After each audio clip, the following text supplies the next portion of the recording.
Assalamualaikum warahmatullahi wabarakatuh. Satu masa hidup seorang ahli ibadah, sebut saja namanya Abid.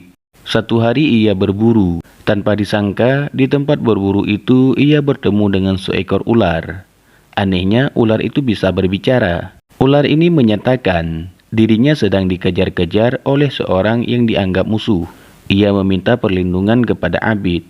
Tak hanya itu, agar Abid berkenan, si ular pun membawa-bawa nama Allah Subhanahu wa Ta'ala. Aku sedang dikejar oleh musuh. Sebentar lagi ia akan datang ke sini. Maukah kamu menolongku? Jika mau, niscaya Allah akan melindungimu, kata si ular meyakinkan. Abid setuju.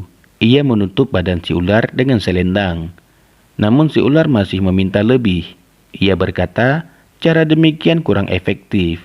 Si musuh masih bisa mengetahui keberadaannya. Hal itu membuat Abid bingung.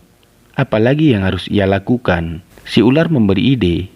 Ia memerintahkan Abid untuk membuka mulut dan si ular akan masuk ke dalam perut Abid. Namun Abid tidak yakin. Jangan-jangan itu akan membahayakan dirinya. Tidak apa-apa. Aku tidak akan melukaimu kok. Tenang saja. Aku juga nanti akan bersaksi di hadapan Allah Subhanahu wa Ta'ala bahwa engkau benar-benar umat Nabi Muhammad SAW, kata si ular meyakinkan lagi. Akhirnya, apa yang dikatakan si ular membuat Abid yakin. Ia pun membuka mulut dan kemudian si ular masuk ke dalam perutnya. Tak lama setelah itu, ada seseorang datang menemui Abid. Ia mengaku sedang mencari seekor ular untuk diburu. Ia mengatakan, apakah engkau tahu ada ular di sini? Maaf, saya tidak tahu, kata Abid berbohong demi keselamatan si ular. Merasa tidak menemukan hewan yang dicari, si pemburu pergi melanjutkan perjalanan. Setelah itu, si ular mencoba menengok dari dalam mulut Abid. Keadaan sudah benar-benar aman atau belum?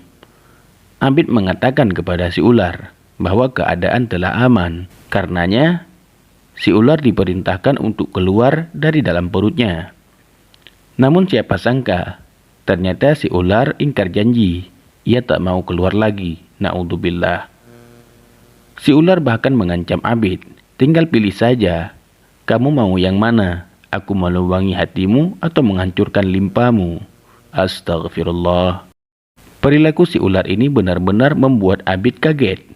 Ia tak percaya bahwa hewan yang ditolong malah akan membunuh dirinya. Benar-benar air susu dibalas air tuba. Apakah engkau lupa bagaimana aku dulu mengeluarkan leluhurmu dari surga? Apa alasanmu mau berbuat baik kepada makhluk yang memang tidak bisa berbuat baik? Kata si ular ternyata adalah iblis. Abid pun sadar, dirinya lama-kelamaan pasti akan mati. Tak ada jalan lain baginya untuk bisa bertahan hidup, tinggal menunggu waktu saja. Namun sebelum si ular benar-benar membunuhnya, Abid meminta satu hal untuk dilakukan, yakni ia membuat lubang di sebelah gunung untuk mengubur jasadnya nanti. Permintaan itu disetujui si ular. Sebelum pergi mendekat ke gunung, Abid terlebih dahulu berdoa kepada Allah dengan doa yang cukup panjang. Salah satu isinya adalah, Ya Allah, aku meminta kepadamu, selamatkan aku dari ular yang ada di perutku ini. Di tengah perjalanan, ada seorang laki-laki tua yang menemuinya. Laki-laki itu mempunyai wajah yang bercahaya. Pakaian yang dikenakannya sangat bersih dan baunya harum sekali. Ia memberi Abid selembar daun untuk dimakan. Tidak butuh waktu lama, daun itu pun dimakan Abid. Sesaat setelah itu, si ular yang ada di dalam perut Abid mati mengenaskan, terpotong-potong dengan sendirinya.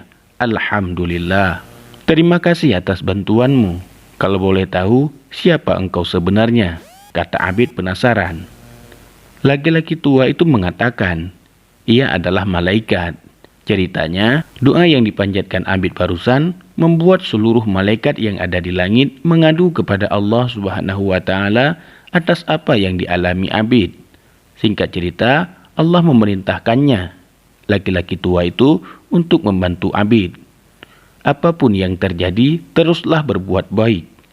Sungguh, kebaikan itu akan melindungimu dari keburukan. Allah Maha melihat apa yang dilakukan hamba-hambanya, kata laki-laki tua itu menasihatinya. Kisah ini bersumber dari kitab An-Nawadir, karya Ahmad Syihabuddin Al-Kalyubi.